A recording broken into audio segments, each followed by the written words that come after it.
Wow! You actually made it here. That's impressive. It's not. This treasure is the data I've been collecting on US media. It's not considered important, or even useful by most, but it might be valuable to some. If you ever wondered why certain things in media are weird, or why certain things might feel strange or out of place, this might be for you. When it comes to race, everyone is brown. Ethnicity is the only thing that's technically important. You can identify people by looking at their face. You don't have to ask. Oh yeah, by the way, there is no such thing as racial divide in America, only issues used as tools to invoke an ideology. Jihadists are actually trying to showcase that the people they're attacking are not serving God. It seems as though LGBTQ people are actually being put down in the media instead of being included. This is emphasized by how often perversion is associated with them, especially through people previously regarded as straight or gender conforming. Voting in the US is rigged.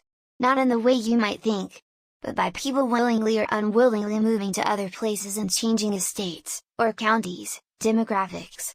No one needs to actually vote. We only need to be human toward one another. The main goal of modern popularity is to be as tolerant of sin as possible, if not also being anti-Jesus. This is so, due to the fact that an individual is, the Jesus in their life fueled by their disciples. Religion, or a system of beliefs that an individual lives by, fuels everything. You will be influenced by it in some way or another, whether you want to be or not. Especially in media. Potbelly is one of the few obvious proofs of demons here on Earth. It is caused by them in an effort to appear as though God has punished one for eating a lot, or being a perv. It's used by demons to try to make people worship them instead of adhering to the truth from God. It is most commonly spread through perversion. Demons are also used in some churches to create the appearance of deliverance when the demon has stopped its attack on you. It will feel like it's not of nature. I don't know why these events in US media are portrayed the way they are. However, I do know that they tend to lead certain people into wanting to commit violent acts by not talking about the truth behind the events. Violent people want others to reveal those truths. They are not simply crazy. Like all of you, I do not understand what dark force could have driven young people to do this terrible thing. St. Paul reminds us that we all see things in this life through a glass darkly, that we only partly understand what is happening.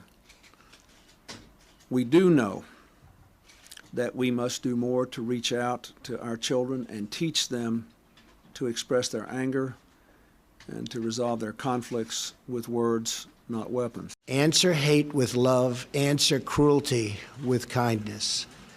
We must also work together to create a culture in our country that embraces the dignity of life, that creates deep and meaningful human connections, and that turns classmates and colleagues into friends and neighbors. I think tonight we owe it to the people of Littleton and to the families involved in this tragedy to let them go through the grieving and deal and try to get the facts. And then the rest of us have a responsibility to do everything we can to make sure this doesn't make 1999 a year like last year, that we don't have another rash of this, that we really can be more effective in preventing it. And I wish I could say more tonight, but I don't think I can. It is not enough to simply take actions that make us feel like we are making a difference. We must actually make that difference. In times of tragedy, the bonds that sustain us are those of family, faith, community, and country. These bonds are stronger than the forces of hatred and evil, and these bonds grow even stronger in the hours of our greatest need.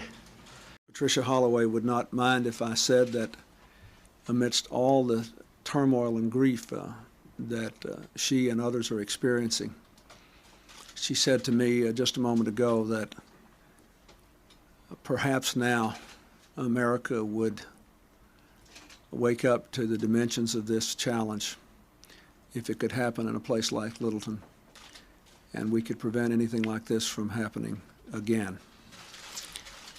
We pray that she is right.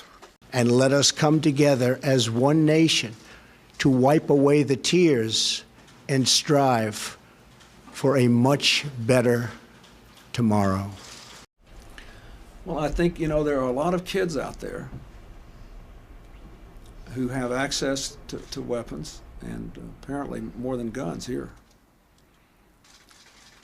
and who build up these grievances in their own mind, and who are not being reached. And it's not just Littleton.